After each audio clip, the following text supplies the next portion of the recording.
To moderate our lunchtime program today and introduce our keynote speaker is Lance Izumi. Lance is the Senior Director of PRI's Center for Education and the author of the great new book called The Homeschool Boom.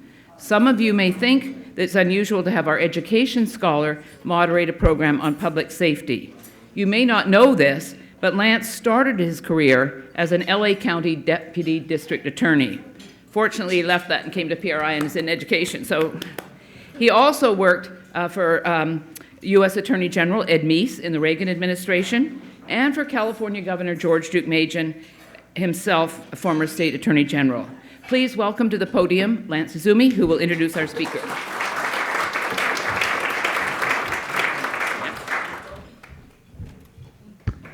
Well, thank you, Sally, very much for that very kind introduction.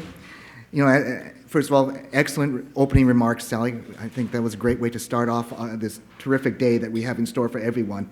You know, as Sally mentioned, I had the great privilege of working for two incredible and great change makers in public policy, Governor George Duke Machen and U.S. Attorney General Edwin Meese. And, you know, by working for them, I was chief speechwriter for Governor Duke Machen, and I served as speechwriter for U.S. Attorney General Ed Meese. And, you know, from being close up with those two leaders, I saw what a difference leadership makes when it comes to fighting crime, dealing with criminals, and with protecting the public. Now, I first met Anne Marie Schubert years ago at an event at which the two of us were speaking. And upon hearing her speak, I was so impressed by her tough, principled stance on a wide variety of criminal justice issues. And, you know, with Anne Marie, the great thing is that it's not just talk. If you look at her record is just a record of accomplishment and it's just incredibly impressive. As Sally alluded to in her opening remarks, Anne Marie is a career prosecutor with 31 years of law enforcement experience. She spent most of her career prosecuting our area's most notorious and dangerous criminals. And one of her passions is, and this is very interesting because I love watching these types of shows on TV, is that one of her passions is the pursuit of justice through DNA evidence and cold case prosecution. So she formed the Cold Case Prosecution Unit at the DA's office in 2002 and served as its first prosecutor. And she's nationally recognized in her knowledge of forensic DNA. She's also created innovative community programs focused on helping children by combating truancy, educating our youth, and honoring local citizens who have helped serve justice, all of which are so incredibly important, as I know from my own work in education. In 2014, Anne Marie was elected as Sacramento County District Attorney. Since taking office, she has been committed to working in the courtroom and in the community to provide the highest level of public safety through the prosecution, prevention, and innovation practices against crime. Now, how refreshing is it to hear that description about a district attorney in California?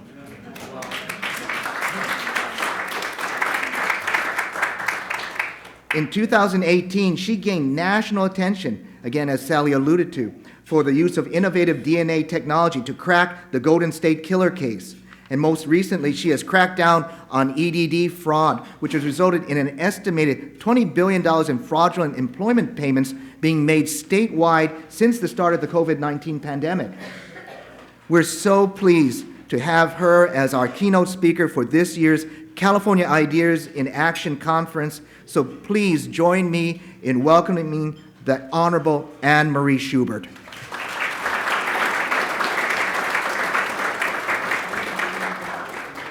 Thank you. Appreciate it. All right, well, first of all, I would venture to guess that when Lance was a deputy DA in Los Angeles County, he had a much better district attorney than they have right now. So probably shouldn't say that, but I am.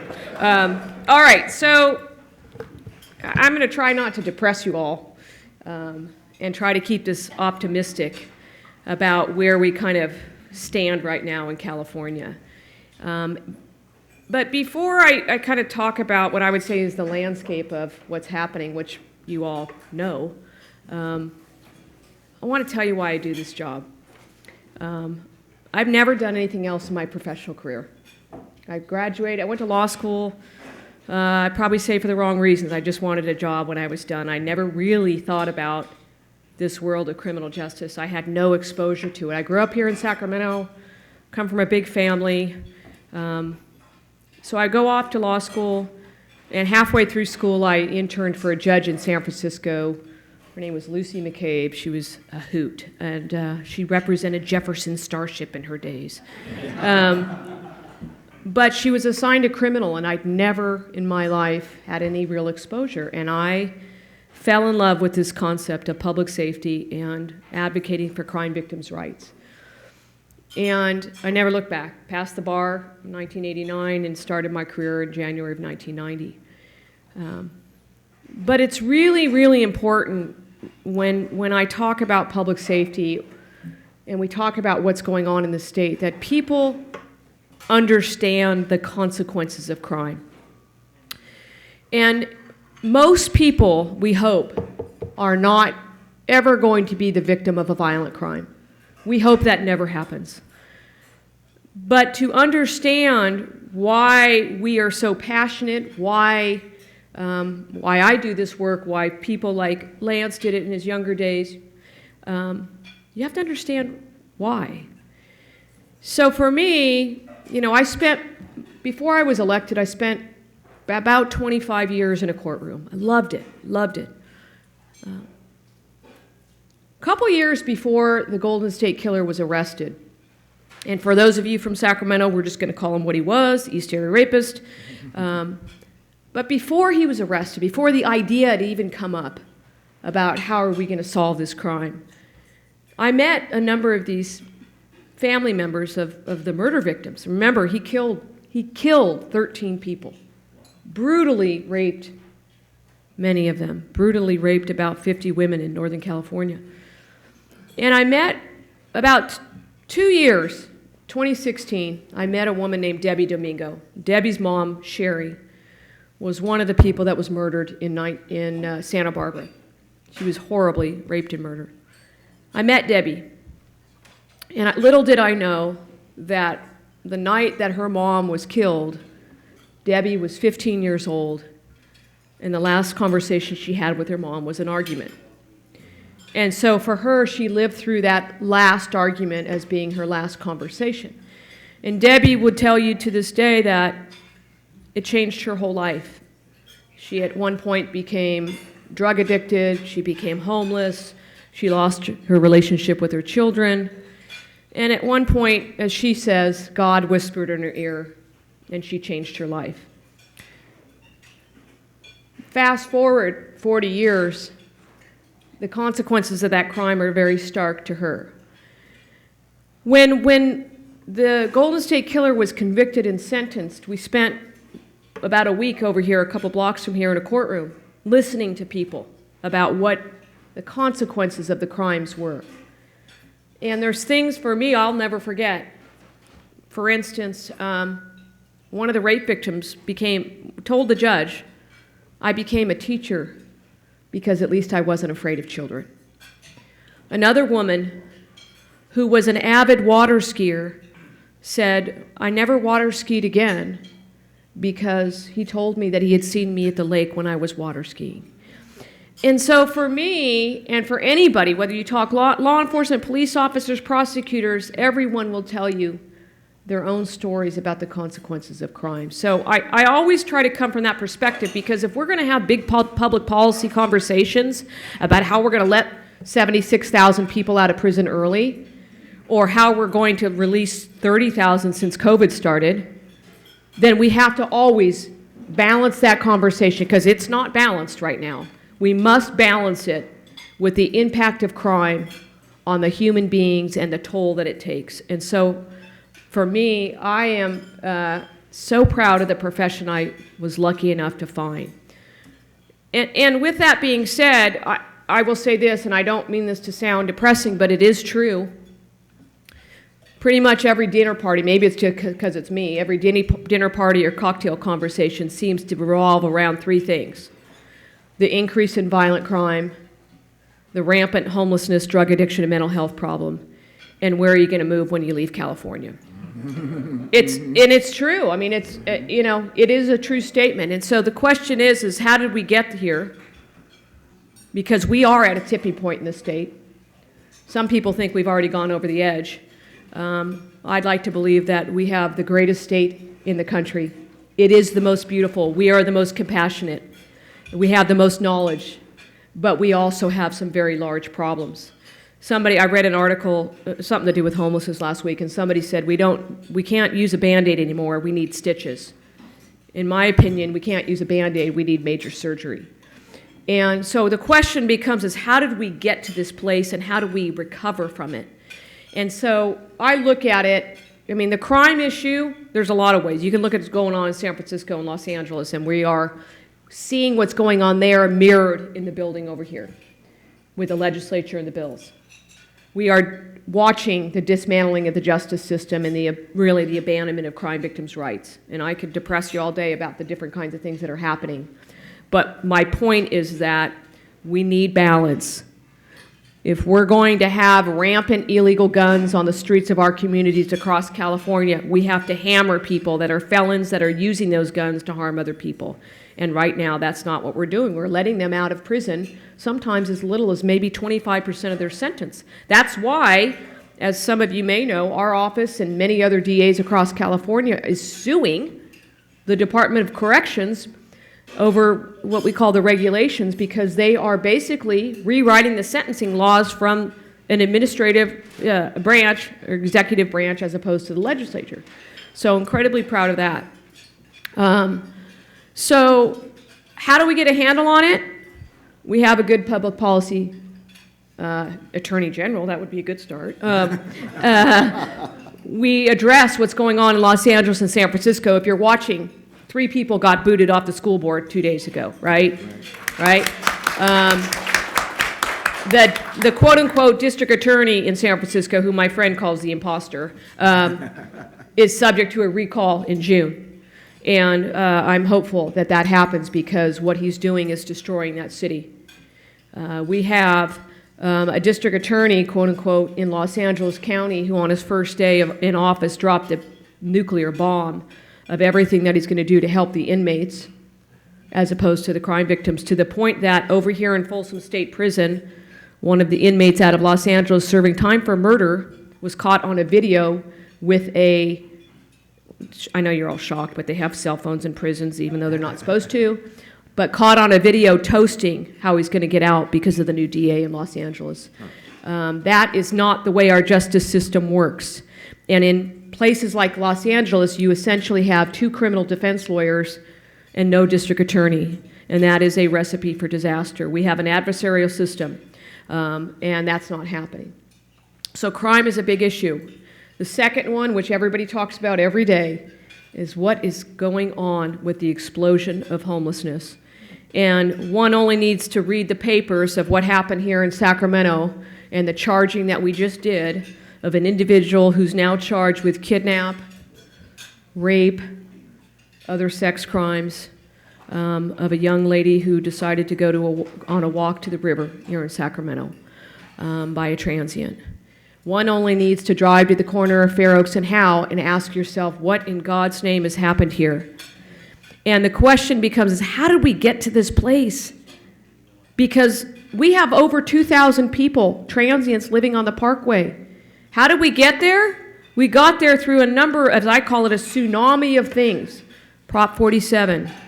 Okay, let's all remember the ballot title and summary for that.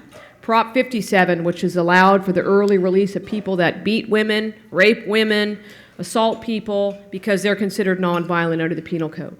We got there because now, in my opinion, because of Prop 47, we no longer have these incredible things called drug courts, where we are allowing people to get treatment as opposed to going to jail. Nobody wants to go to treatment anymore because there's no consequences if you don't have it. In our county alone, since Prop 47 passed, we've had a 110% reduction of people going into those courts. Why? Because it's a ticket, and they throw their ticket away, and you'll find it on the bike trail somewhere. What other things have we seen happen? Well, other than the weakening of laws and all that, We don't supervise people anymore. We have about 20% of the probationers and parolees in our state are transient. That's a recipe for disaster because it's not getting them the services they need and it's not making sure they're safe. So I told you it's all going to be an uplifting conversation here. Since 2019, just here in Sacramento County, 2019, we've had over 50 homicides of people that are either transient or they killed other transients. 50 human beings. So that's an astonishing number. So the question becomes is how do we deal with this? Well, on the homelessness issue, which some people don't even want to call it homelessness, they want to call it transient behavior, whatever you want to call it. These are people with that drug addiction, mental health issues, and if we do not require mandatory treatment, you go down to the Tenderloin, you go down to San Francisco, you will be shocked. Open air drug dealing, open use and selling of stolen goods. I went down there a few weeks ago. Watched dope deals going on. I watched people smoking fentanyl. I watched people selling stolen goods right there on right off Market Street. And what happens there is you've got basically the criminals or the people that are engaged in this knowing that there's no consequences for it. There's a viral video going around about a guy that moved here from Texas, if you haven't seen it, basically about how he gets $800 in funding from the government, how he uses it to buy dope. He goes and steals $60 a day to support his dope habit. And that he's in San Francisco because there's no consequences. And the truth is that, in my opinion, there is a path out of this problem. But you've got to have someone that's going to have the political will and the leadership to help with that. I do not think we'll solve the homeless problem through legislation. I think it's going to require ballot work because we have struggles in our legislature with fixing these things. You've got to offer shelter. That's what the federal law says. You've got to enforce the law. As one of my colleagues and friends once said, is that law enforcement doesn't have to be the front line of solving the problem, but they do have to be the bottom line. No question about that. You have to break up what's happening on the Parkway. You have to break up the open air drug markets. You have to offer services. Listen, I'm one of those fiscally responsible people, Mr. Kupal. I believe that if we can get people help and treatment, and you save money, right? I'm one of those types of people that says, yeah, if we can safely get that done, we're helping that person, we're helping that family, we're helping that neighborhood, and we're helping the community. And we owe it to get that done for the rest of us. Imagine what the quality of life is. It should not be the topic of dinner party conversations. But those are what I would say. I can talk about EDD all day long and how pathetic it was. I was just telling Mr. Kupal I had a budget meeting this morning about how we have way more tax revenues this year from sales tax, and everybody's scratching their heads. And I'm like, well, did anybody ever think that maybe it's because we handed out $30 billion for people to go buy their Botox and their Maseratis? Seriously, think about it. They didn't just buy that. They bought guns and they bought drugs as well. That's why, in my opinion, we have a lot of gun violence going on. We paid for the illegal guns that they purchased on the streets. So I told you all it's going to be very uplifting. But honestly, I am going to end it on a high note. This is the greatest state in the country, no doubt about it. I've been all over. Okay, it's beautiful. It is the most beautiful place to live. But if we do not get a handle on what is happening, we are going to not only think about the impact on the business communities. Think about that. Think about the tax base we're losing because people are moving out of the state. I went down to Los Angeles a couple months ago to meet with a bunch of high-rise people. And they were yearning because nobody wants to come back to work, right? They have a whole 50-story building. Nobody wants to come back to work. They went on remote work with COVID. Now they don't want to come back to work because they're too scared to walk from the train station to their building, and they do not want to go to lunch when they have to walk around what's happening on their streets. That is not the way the state should be. For us to thrive, as an economy, as a business, as a community, as neighborhoods, we must have good public policy and good public safety. And so that's it. That's why I love this job. We have a lot to fix, but I have no doubt in our mind if we have the right leadership and the right policy, we can get there. So I'd love to answer really easy questions. Thank you.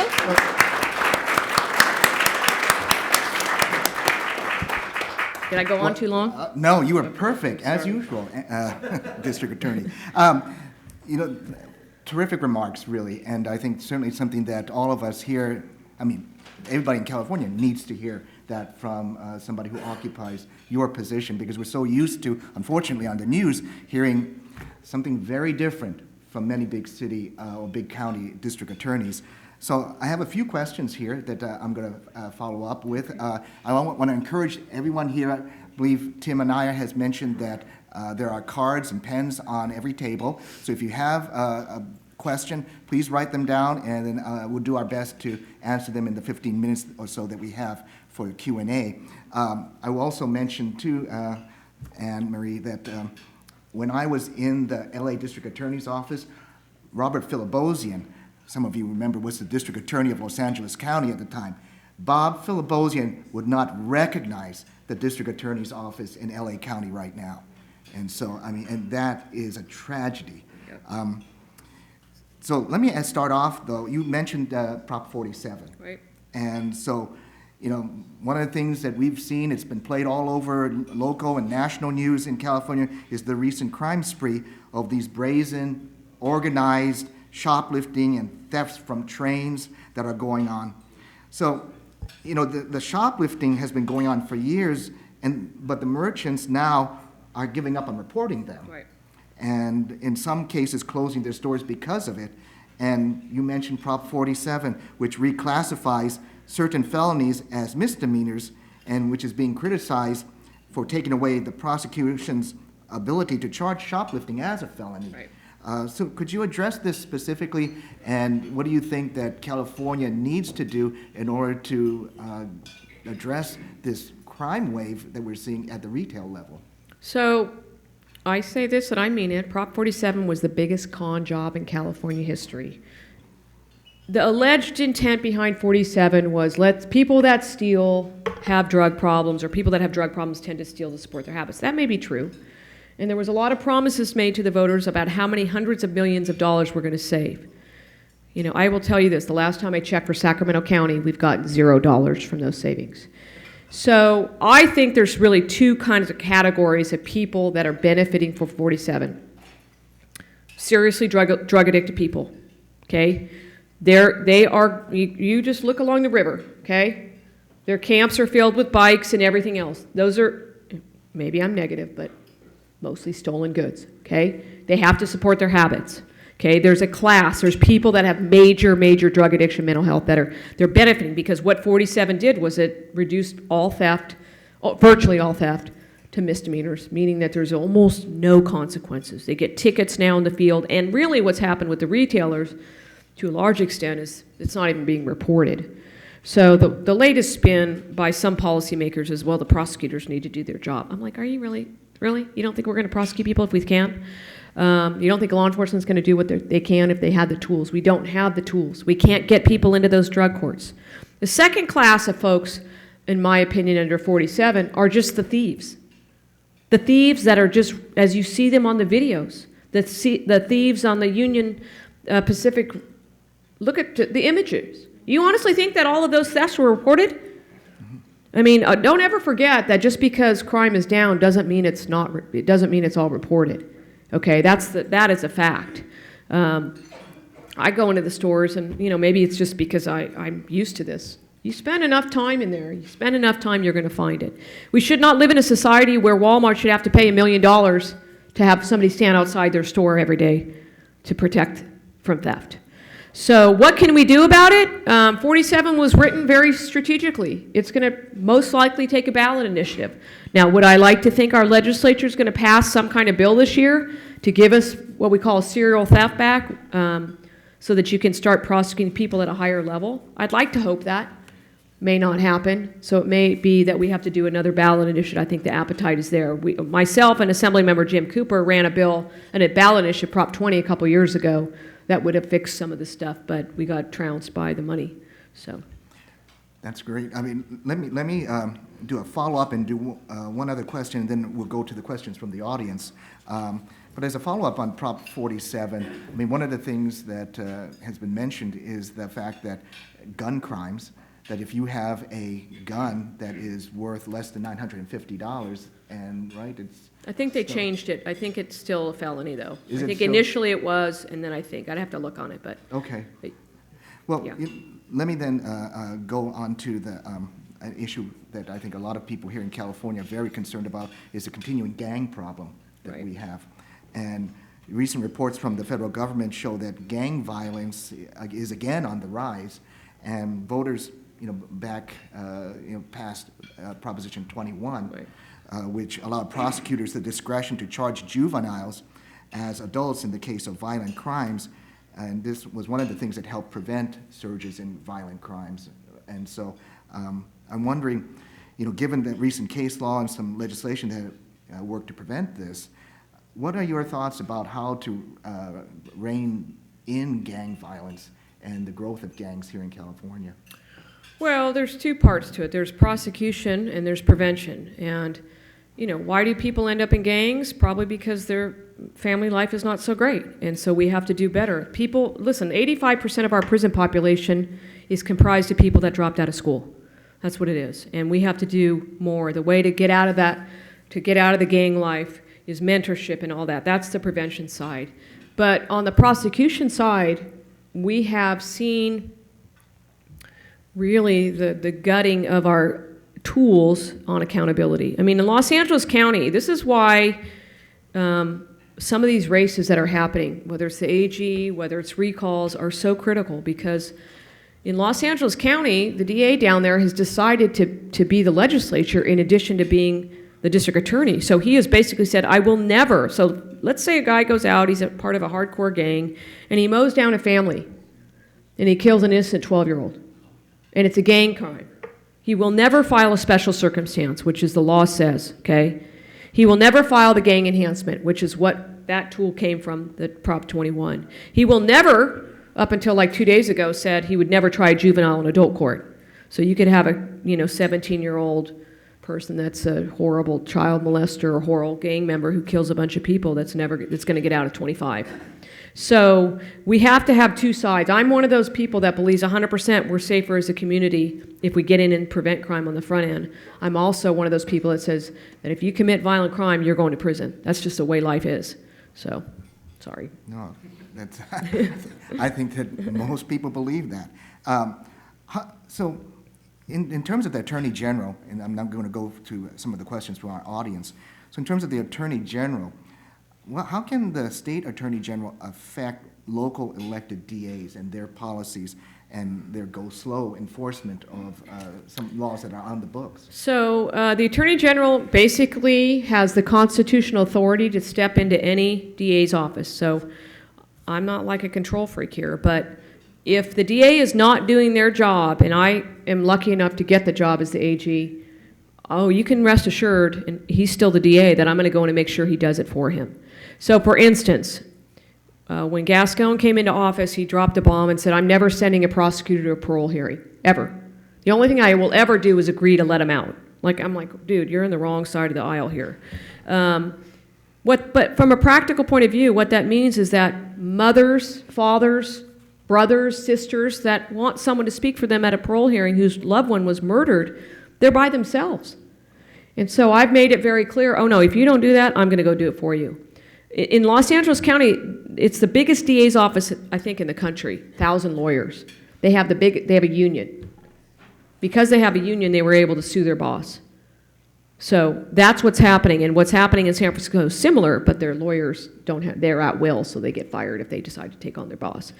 But as the AG, you have the authority and perhaps the duty to step in when they're not doing their job. And that's something that, it's not something you'd ever have to think that you'd have to do. But if we have to do it, we have to do it. We have several questions from audience members who are focusing on the homeless problem and the types of people who are in the homeless population. Yeah. And you mentioned this, so you have part of the folks who are have mental and drug problems, other people who are there for other reasons.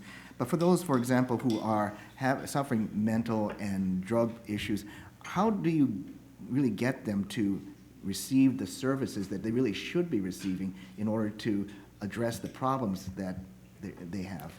Well, I think it's important for folks to understand that around 20% of our probation and parole population is transient, okay? Many of the people out there in that population have had issues with criminal, arrests. My own honest opinion is that we will never fix this problem unless we have mandatory treatment. It won't have. We have a lot of different things we could do. It's true. It's true. You're not in your right mind to make a decision. I was having a debate with somebody this morning about, okay, let's just buy a football field. Okay, let's get a football field out here and we'll bring them services, we'll bring the porta potties, bring the water and all that stuff. But if they're not required to do treatment and they're addicts, they're not going to go to that place. They're not going to go there. They're going to stay someplace where they have access to stealing goods so they can support their habit. I mean, we have to have mandatory, doesn't mean you throw them in jail. It means you have mandatory treatment. And we have got to change our 5150 laws, which I can spend time on boring you, but we also need to do conservatorship laws. But what has happened in California is we have, rightfully, governments. This city council is outraged. This city council is trying to deal with it. This county board of supervisors is trying to deal with it. And we have to deal with it as a state. Because all we're going to do, if we start, let's say we have a city council that says, "Oh no, we're cracking down. We're going to make sure if you don't follow the rules here, we're going to either throw you in jail or we're going to arrest you, whatever we're going to do." Well, what's going to happen? They're going to move on down the road to the next group. So we're moving the problem is not solving the problem. So we've got to solve the problem. It is. I don't want to say it is the most complex thing. Yes, we've got a lot of things to deal with, but aren't we all sick of it? On so many levels. Imagine the people that are within the encampments who are being victimized. Imagine what it's like for a woman that's in a camp that may be getting assaulted. So we owe it to everyone to fix this problem. So. No, I think that's absolutely right. I mean, in our own work on homelessness here at PRI, one of the things that we've focused on is the lack of accountability in so many homeless programs. I mean, for example, the Housing First programs where you get government subsidized housing without any requirement of accountability for sobriety and other requirements like that, and it ends up just incentivizing the bad behavior. If you haven't heard of or thought about reading, there's a book called San Francisco. That is, if it's true, it's a very good book. I know the author. I've gotten to know him well and many of the folks that are in his book. But he has the credibility to say it, but the progressive policies are failing us. But it's all about shelter first, housing earned. Enforce the law, break it up the drug scenes, make mandatory treatment.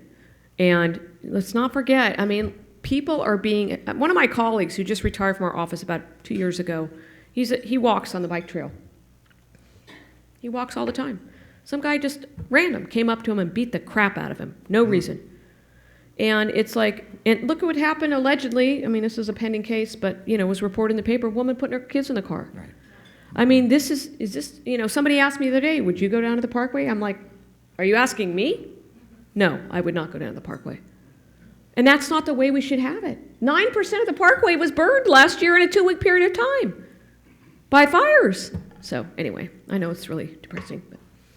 No, that's absolutely right. I mean, I know that in our case, PRI has an office here in Sacramento that's in Midtown here at 21st and K. I live in East Sacramento, and I would occasionally walk from my house to PRI with about a 45-minute walk, but now I think twice about it. Right. Certainly I wouldn't do it in the evening going back because of the potential for what happened allegedly to that woman. Mm-hmm. So. Let me ask you a question about prison realignment. In 2011, under AB 109, the state prison populations were reduced dramatically, and a policy known as realignment was implemented that dispersed a lot of felons to county jails. And so progressives have promised that this would ultimately reduce crime rates, yet we're a decade into this, and realignment hasn't lived up to these promises. In fact, as you mentioned in your remarks, we're experiencing a near unprecedented spike in homicides and gun crimes. So what is your view on realignment and the future for that policy? Well, I have learned as the DA, if you ever hear the word realignment, run, because it means it's a big dump and run by the state. Whatever it is, whether it's criminal justice, whether it's whatever it is, it just means they're putting the problems onto the counties. That's what it really is. When I wasn't the DA when AB 109 was passed, I think I was running, but my view was, listen, it's all fine and dandy if you're going to do that as long as you give us the resources to do it. And that's what has not happened. You don't have the resources. And when we got 14,000 probationers in this county alone, if you don't have the resources to get them the supervision, the treatment, all of those things, that's what's happening. But AB 109, I would say, was the beginning of the downhill slide. And I honestly think 57 is one of the most dangerous initiatives that's ever been passed because the voters didn't understand it. Listen, the way it was written was, the ballot title summary was denies early release for nonviolent, or allows early release for nonviolent offenders. I'm like, okay, why don't you tell the public that domestic violence is not a violent crime? That's what they don't. That's why it was written. But the little piece inside of 57 that nobody really got, even prosecutors, was it transferred all the power on sentencing to the Department of Corrections to increase credits. So now you can get 66% credits for a violent crime. 66%. Think about that. So you only serve 1/3. So we're putting these people through this to go to court and testify, and the judge makes a promise, and all of a sudden they're like, what do you mean they're getting out? They've only done like 4 years out of a 12-year sentence. So AB 109 was part of it, but I think it's a whole combination of 47, 57, and all the bills that have been coming since then. So she's going to tell us to stop talking, and I listen to Sally. So, but there are. Despite the challenges of living here in Sacramento, there are also many blessings. And I, having lived here now for 30 plus years in Sacramento County, I can say that currently one of the great blessings is we have a great district attorney in the Honorable Anne-Marie Schubert. Not a bad way to end. So, thank you guys very much. Appreciate it.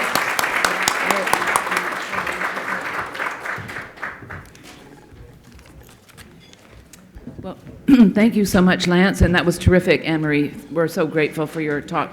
Yesterday we had in San Francisco Michael Schellenberger speak on his book. We had a great, fantastic luncheon and speech by him. We need to get Michael Schellenberger out to speak to many more groups because his message has to be heard. It's really important. So we're going to take a 10-minute break.